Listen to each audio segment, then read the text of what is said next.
All right, I'm going to get started. Thank you all again for joining and welcome to Back to School Night.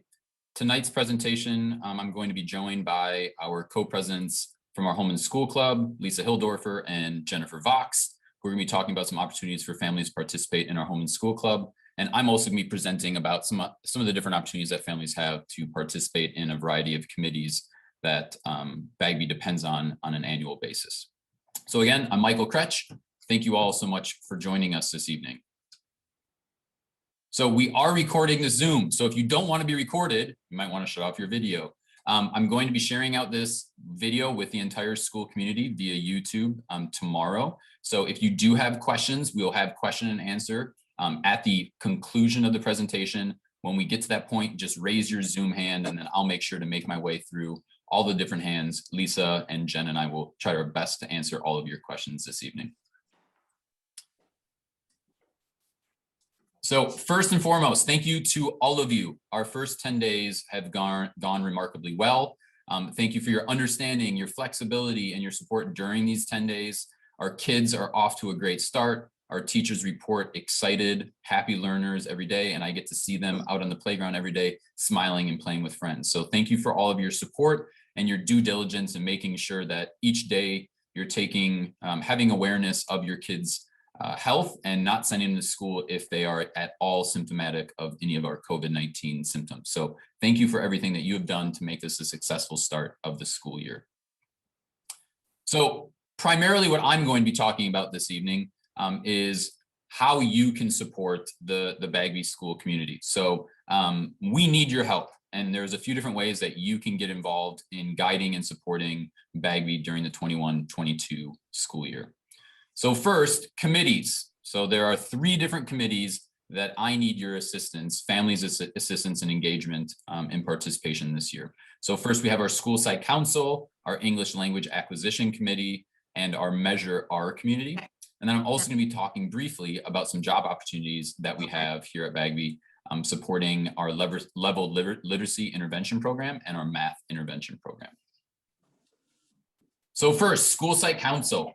What does the school site council do? Well, they are a team of families, teachers, and support staff here at Bagby that support me in developing our annual local control and accountability plan, or the LCAP. And during the course of the year, we have 6 meetings, typically starting around 3 o'clock and running till about 4:30. And we have them typically in the months of October, December, January, February, March, and April. In the spring, I present the LCAP to our board for approval, and that guides our funding for the next year and how we actually spend our funds that have been allocated to us by the state and the district. So the members also serve on our district's LCAP advisory committee that also has 6 meetings throughout the course of the year. Typically, those meetings fall at 3:30 to 5 o'clock, and they are also in the months of October, December, January, February, March, and April. Millie, I need you. The way we're going to be handling, if you or someone that you know might be interested in participating this year, this Friday, as part of our Bagby banner, I'll be sending out a Google form. In that Google form, you will be able to submit nominations for members that you think would make great participants on the school site council.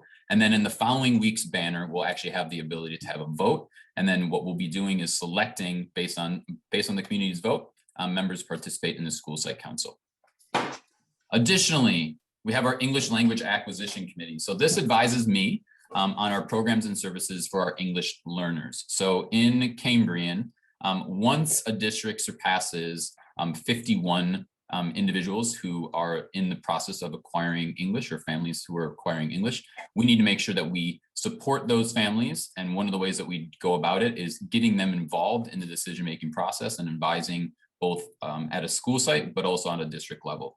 And so throughout the course of the year, there will be 6 meetings here at Bagby, typically in partnership with our school site council, if the school site can join the 2 organizations, or separate. But those meetings will fall in the months of October, December, January, February, March, and April as well. Those members who participate in the RELAC committee here at Bagby also participate in our district English language advisory committee. And there are 4 meetings typically held at 9 o'clock to 10 o'clock on Fridays in the months of October, December, February, and April. And just like our school site council, this is actually a community driven committee. So again, in Friday's banner, I'll be sending out a Google form that allows families to nominate themselves or other community members. And then there'll be a follow-up vote for the community in the banner on the 10th of September.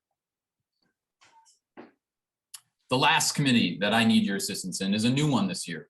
So as Cambrian residents, you all had an opportunity back in November of 2020 to vote on Measure R.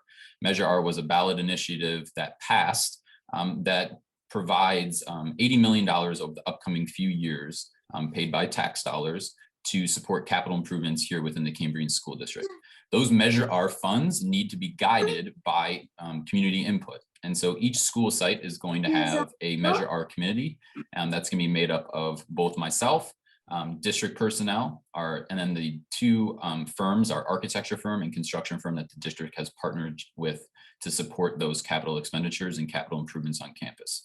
So typically we'll be having 1 to 2 meetings a month, and the dates and times are still to be determined. But if you or someone you might know are interested, again, nominations will be accepted through the banner this Friday, and then we'll be having a vote on the following banner the upcoming week. Last but not least, job opportunities. So over the course of the summer, I have been scouring San Jose for educators who are interested in supporting our intervention program here at Bagby. And for a variety of reasons, haven't been able to find an adequate number of staff. So I'm coming to all of you because you are a community and you're tapped into a variety of different resources. I'm hopeful that we can find some individuals who'd be interested in supporting our students directly on a daily basis here at school in both language arts and math intervention. If you are interested in a position or you know someone who might be interested in a position like this, please have them contact me via email. My email is listed there, or call the front office and get in contact with me as soon as possible.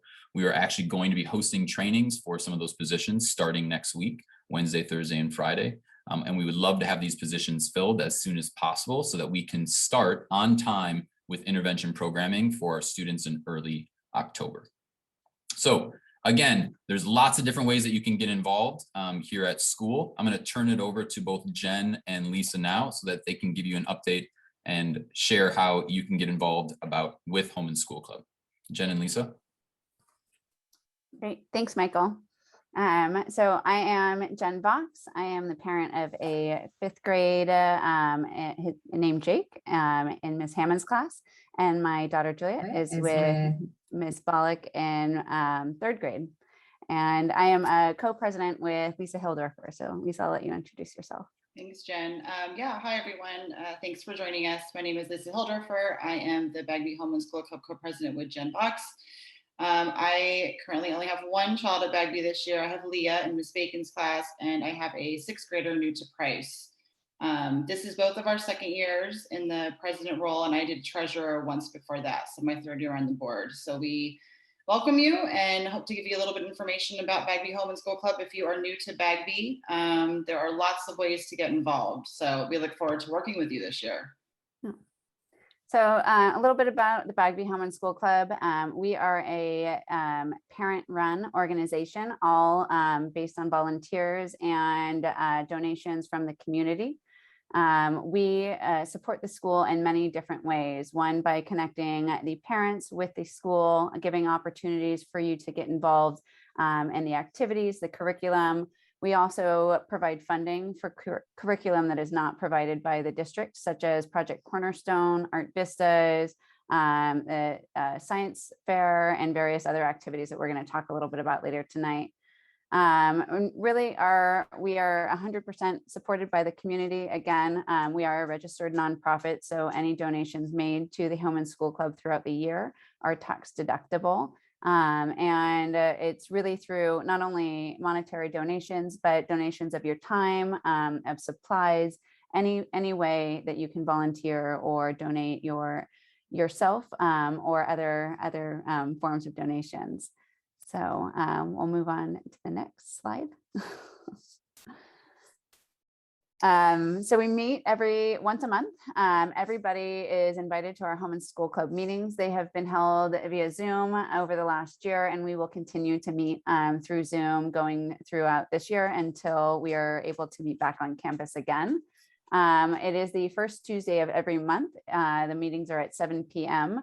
And we send out the Zoom link usually a day prior, if not the morning of that Tuesday, so that everybody can join us.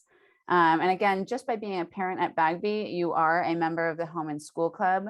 We, at the meetings, we discuss any upcoming events. We discuss fundraising. We also talk about other,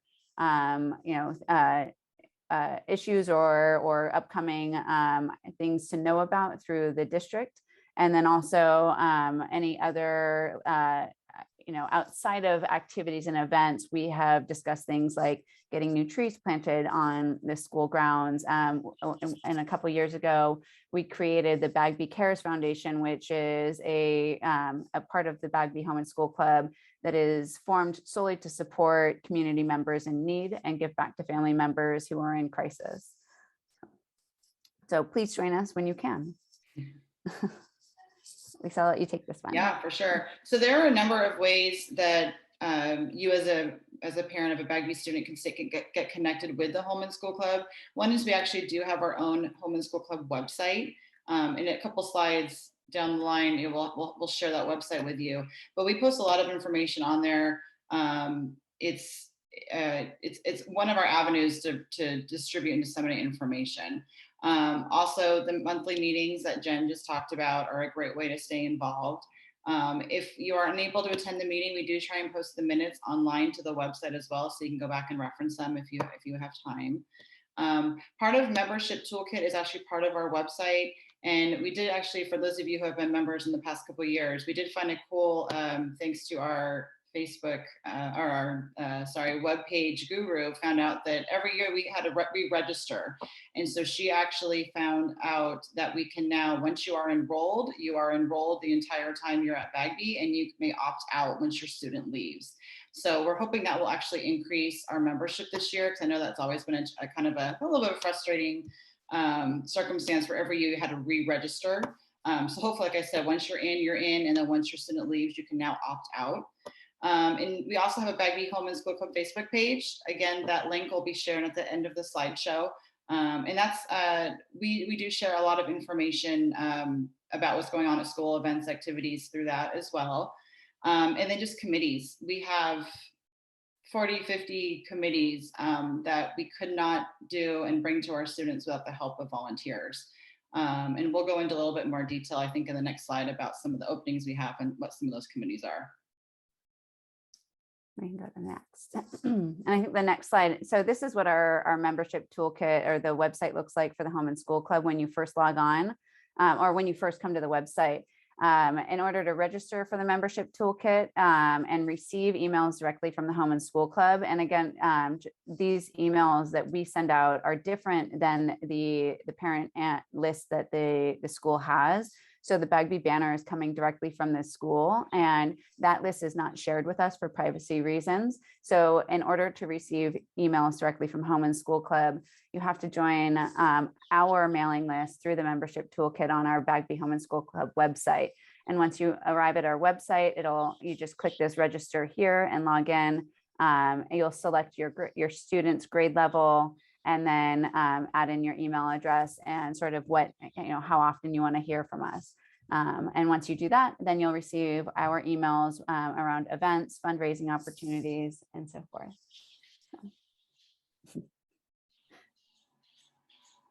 And this is our Bagby Home and School Club Facebook page. So if you're on Facebook, I know a lot of us are, please join or follow our Facebook page. We have a great parent who is in charge of our communications this year. So there are a lot of events or a lot of updates going out here. Even the first week of school, we had a couple great pictures of the signs on campus and an introduction of our new staff members. So additional information is shared on our Facebook page. This is so some of the committees that we cannot do without parent support. Some of these are some big ones I know the students really look forward to every year. Some we are hoping that, keeping our fingers crossed, we can resume this year. Activity Day is a big one. Art Vistas is the art program that goes on throughout the entire year. Each grade gets 6 lessons throughout the year, taught usually by parents. This year, it's going to be a little different, but great program. Project Cornerstone, Halloween Fun Night, which is one of our biggest fundraisers for the Home and School Club. It is a lot of fun. We're still hoping maybe we can try and pull something off this year for Halloween Fun Night. STEAM Fair is our science fair that we do in the spring. Staff appreciation, something a little new to we officially called it out in our budget for the past year. We really wanted to show respect and thanks to our staff and all, not just the teachers, but all the staff at Bagby for what they've done for our students over the past 18 months. Yearbook is always a fun memory. The variety show is our talent show that's held in the spring. And if many of you do not know, we do actually have a Bagby garden. It needs a pretty major facelift. Hopefully we can get back on campus this year and fix that up. These are just some of the many committees that we have. But like I said, these really rely on parent involvement, time, and just really, volunteering to step up and really be a part of the community and bring these things to our students. So we have actually a number of committee chair positions that are open. So we encourage you that if any of these things jump out at you and sound of interest, if you're worried about time and what that commitment looks like, please reach out to Lisa or I or anybody on the Home and School Club board, and we can talk through this with you. And I highly recommend to partner up with a buddy. Sometimes, we have working parents and parents who stay home. And so sometimes that's a good balance between, when you're available to be on campus or sort of, depending on the flexibility in your job. And oops, I don't know what just happened. Oh, sorry, my screen's changing itself. Okay.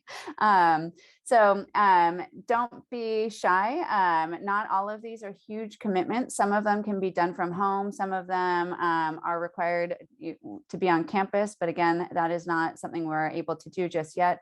But we really want to get creative this year and try to bring back a lot of the events and programs that have been a tradition at Bagby for years and get that back up and going for our students. So the giving campaign is one committee that is open. We are running the giving campaign right now.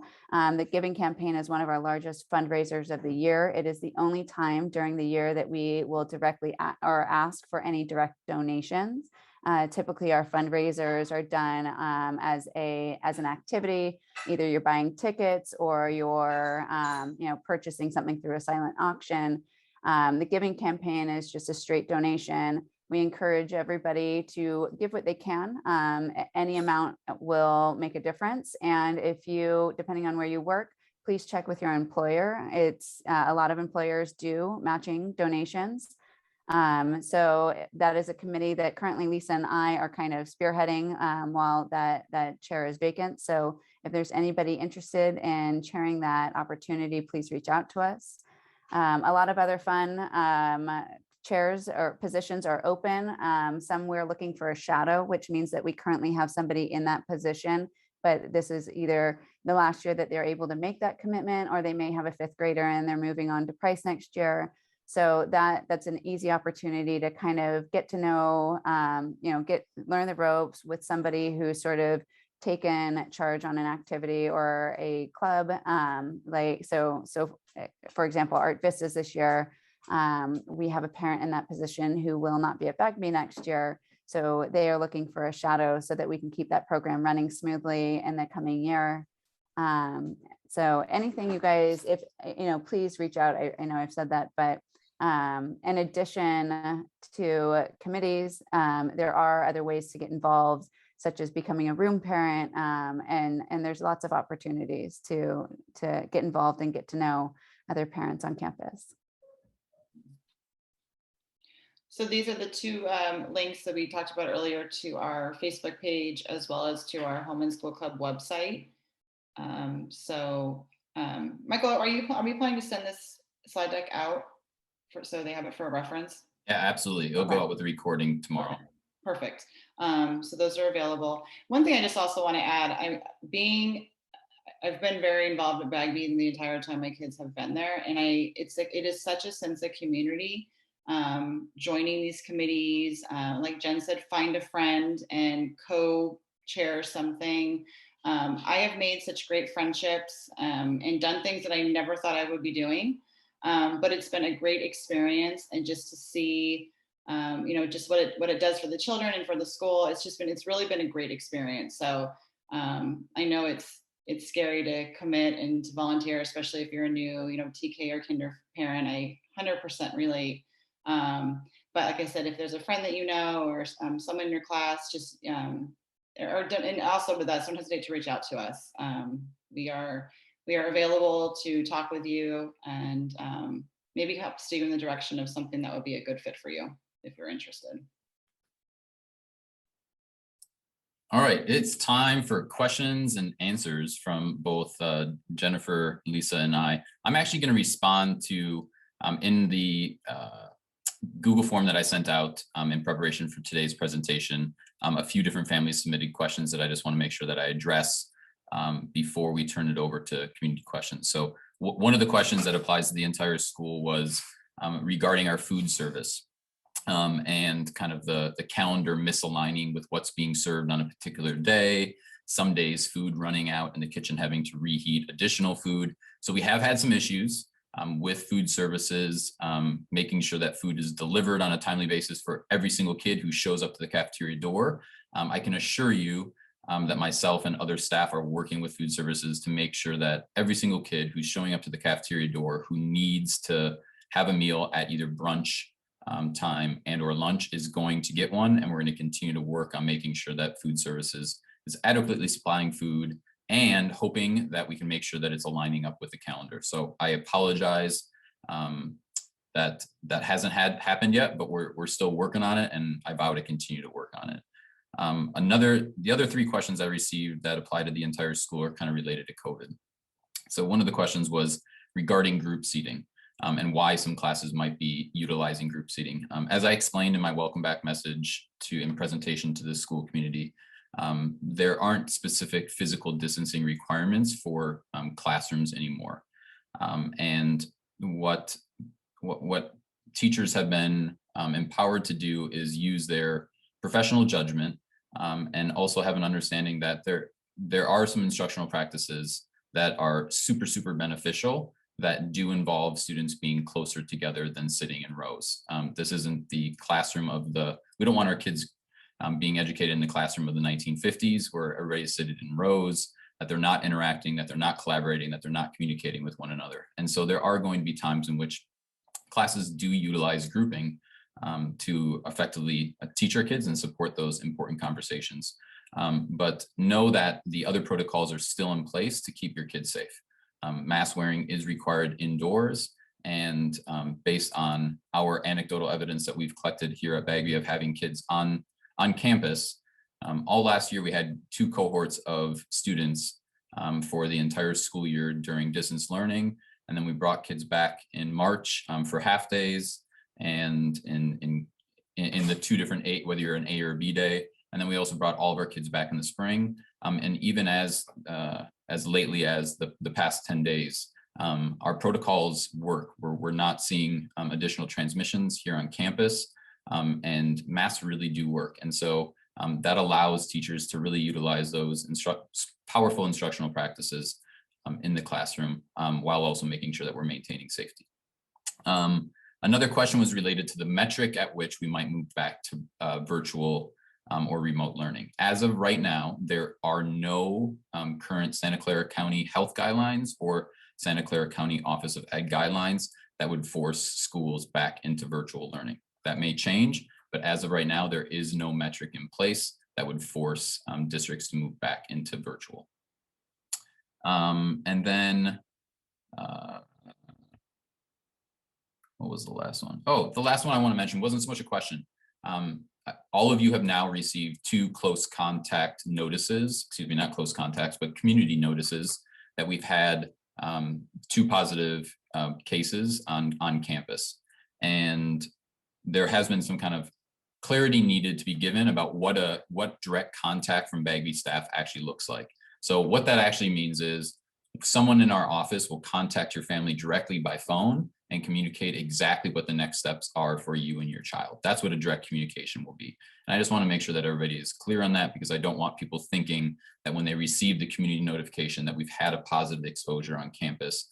I don't want there being any gray area. I just want it to be black and white. You will be directly contacted by one of our office staff informing you directly about what your next steps need to be for your child in order to bring them back to school. So I just wanted to clarify that.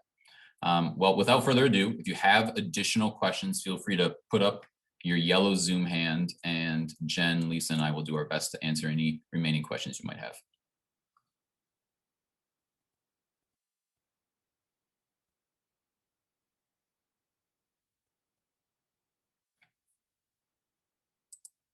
Jason, go for it. Thank you, Mr. Crotch. Just a comment briefly from our perspective, we greatly appreciate your efforts and all of the staff's and teachers' efforts to get our kids back in the classroom. And we're grateful that they can sit in front of their teachers and have the direct communication. We think it makes all the difference for our children, and that's, that we're happy that they're there, and greatly appreciate all the work that you guys put in to make that happen. So thank you. Thank you. It means a lot to the staff to hear the appreciation. We really do appreciate it a lot. Michelle.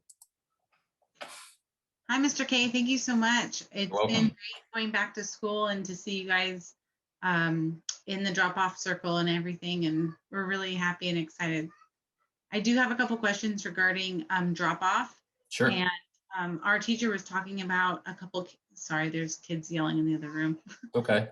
Our teacher was talking about kids being a little bit tardy to school. We've been trying to get right in the window for a drop-off. Sometimes we're early, and one time you're right on time, yet the children need to go, closer to the library, walking through the campus. Is there any chance that we could drop the children off a couple minutes early and they can be on the grass and there's an adult outside? Or are we doing anything wrong? Is there any point? Yeah, so drop off has been condensed this year because of our new schedule. Last year, drop off was 15 minutes. It's been condensed down to 10. A lot of families are dropping off students starting as early as 8 o'clock or even a little bit before 8. And typically we have staff already out there. So it's okay if you need to come earlier and drop off your kids. There are spaces on our sidewalk that are already spaced out with blue tape on the ground. There's the blue benches. Kids know to come out, wait on that front sidewalk, and just wait for that 8:05 bell to ring before they process in. So if you are like most families, the mornings are a little bit rushed. So please do not get stressed about drop-off procedures. We've also had a little bit of issue. We've had quite a few staff members who've unfortunately missed days for a variety of reasons. And as a result, we've been a little bit understaffed in our traffic circle, just opening doors. One really good reminder to all families is when you pull up, have your kid hop out of the car as quickly as possible, because there's another family waiting right behind you that needs to drop off their kid as well. And so you don't need to wait for one of us in the yellow vest to come and open your door. That's just kind of a courtesy in hopes of encouraging families to move a little bit faster and get those kids out as quickly as possible. But there are going to be days when we don't have the amount of staff. Like this morning, we were actually down 2 staff members. And so I was shifted out onto Harris, and we had additional people helping out in the traffic circle. So every day kind of there's ebbs and flows. We hope that we can continue to partner with all of you, but just know that we're trying to make it as efficient as possible, and we can all kind of help one another out. If as soon as you pull up to those blue cones in the traffic circle, you get your kid out of the car as quickly as possible. They throw on that, they already have their mask on, they have their backpack in their hand, and they're walking immediately to the sidewalk. And then we can help make sure that that door gets closed, and then you're on your way. So please don't get too stressed about the arrivals. I know that it's quite condensed, and we realize that as well. Well, thank you so much. I actually have been doing it almost every day, and I've been very, very happy with it, besides the trying to get it out the door situation. So thank you for all the hard work and making it seamless. The second question I really have is eventually, because I know there's HIPAA laws and what have you, is there going to be any statistics released regarding any of the numbers at school, as far as if it's somebody over 18, under 18? As a parent, I'm just a little curious about if I'm doing things correct, if it's something that kids are getting within the school, or if it's something they're getting out of the school, and a little bit of mindfulness as far as how to go forward in a pandemic and keep the school safe. Yeah, absolutely. So every Monday, the district updates the district dashboard about positive cases on campus. So that will be the place in which information is kind of shared out with the community about the cases that we do have. But you're right, there are HIPAA laws. So there's some of the information is going to be purely numbers at site and kind of on a more global perspective district wide. I can tell you that thus far, in like I said earlier in the presentation, in the year that we've had kids on campus during COVID, mask wearing has worked, and we have not had any transmissions on campus from student to student or staff to student or vice versa. That's not saying that that won't happen. I can't promise that, of course, but the protocols that we had in place last fall, we had through the spring and into the end of last year, and that we have in place now are working. And I know that Delta is different, and it's a different strain, and it's far more transmissible than some of the other strains that we dealt with earlier. But given the circumstances of the past 10 days, I can tell you that we're not seeing transmission taking place on campus yet. Thank you so much. Yeah, you're welcome. Jason, your hand is still up. If you got another question, I'm happy to unmute you. I just wanted to make sure that if you have another question. I'm sorry. No, my bad. Sorry. No, all good. I just wanted to make sure. I appreciate it. Anybody else have any further questions for Jennifer, Lisa, or myself?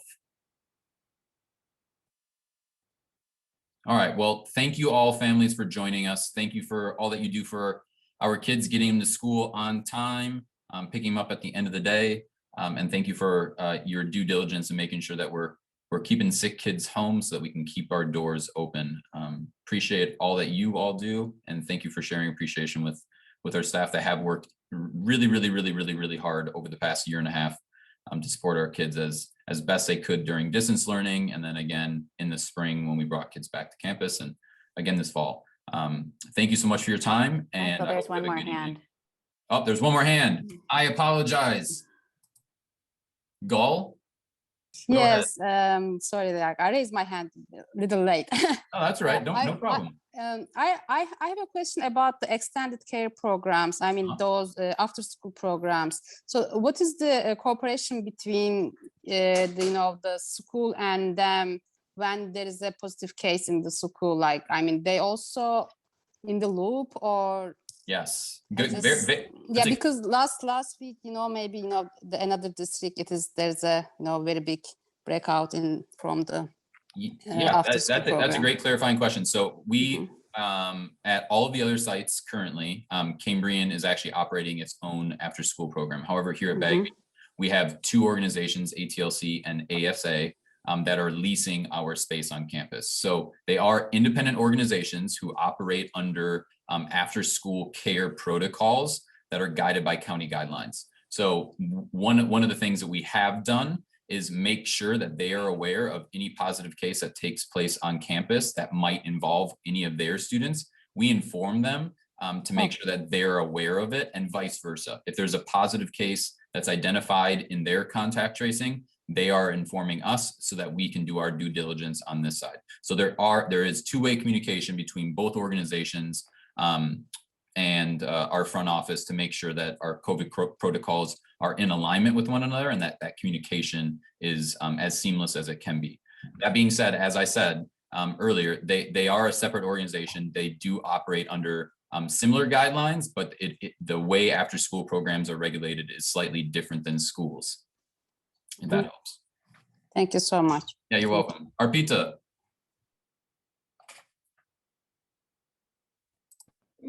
Thank you, Mr. Crotch, for all the efforts. Yeah, hi. Thank you, Mr. Crotch, and all the whole staff for all the hard work, and we really appreciate from bottom of our hearts. And I have a quick question: that what is the time, like once the kid or staff has been identified as a positive? So it's 10 working days, or it's just like after 10 days they can come back to this campus?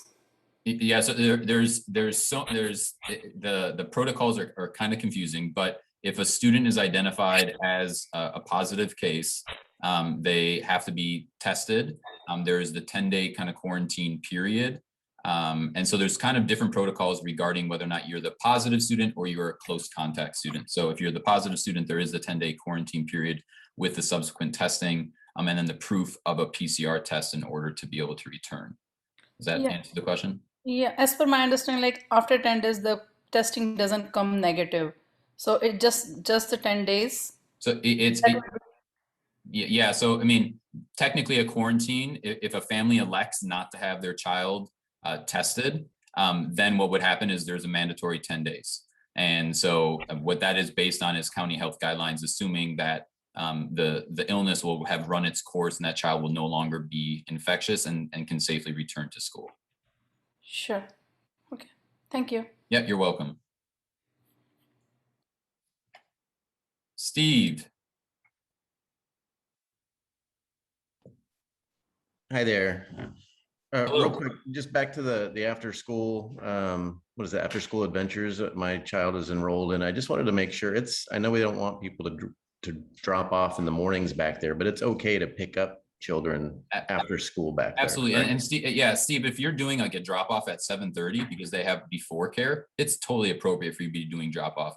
We just ask that families aren't doing drop off in the Kirtner parking lot in the mornings, close to 8 o'clock when we have pedestrian traffic coming through those parking lots. And then in the afternoons, when you're coming at 4 o'clock, 4:30, 5 o'clock, absolutely you can use that parking lot.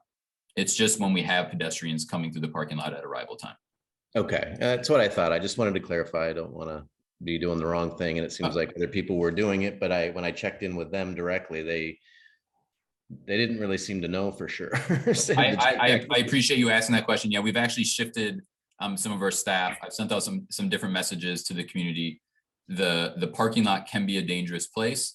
We certainly want families who are dropping kids off at ASA or ATLC in the morning to be able to do so because they can hand them right off to staff. But as it gets closer to 8 and we have pedestrian traffic coming up towards that gate, we want to stop that. And that's why we shift the supervisor out there in the morning to hopefully support with that. Okay, thank you. And actually the only other thing to note, which it's probably not a big of a deal, but I know sometimes it has been congested even in the afternoon pickup because a lot of like sports teams and things are over there practicing, and it seems like that's where they park. So I don't know if that is, you know, an approved thing or they're just doing it on their own, but it does impact the school portion. Absolutely. Yeah. So this has been kind of an ongoing situation for years and years and years with the variety of renters of our fields. They need parking as well to be able to gain access to the field. I know that there are designated spots in the parking lot for ASA and ATLC pickup. If that continues to be a problem, just let me know, and then I can reach out to the organizations that typically use the fields in the evening, and I can reach out to their leaders and just remind them to make sure that their families are not necessarily parking those spots, because we want to make sure that you're able to pick up your kids safely from the parking lot. Okay, great. And it's probably not all the time, but I'm sure it could be an issue, and I just worry about, you know, there's too much going on there at once. So Absolutely. It's a legitimate concern for sure. But feel free just to reach out if there end up being issues in the future where you're attempting to get to a parking spot back there and the ATLC and the ASA spots are occupied by people who are clearly not waiting for an ASA or an ATLC kid, please let us know, and I'll work with those organizations, as they are really good community organizations that are willing to partner with us and want to do the right thing for sure. And that's why those parking spots are there. Okay, appreciate it. Thank you. You're welcome. All right, well, without further ado, thank you so much for joining again. If you have questions, or if you know someone in the community who's interested in any of those intervention or committee positions, please make sure to nominate them or have them reach out to me, as those positions are certainly important. I want to make sure that they're appropriately filled this year. But again, have a great evening and thanks for joining.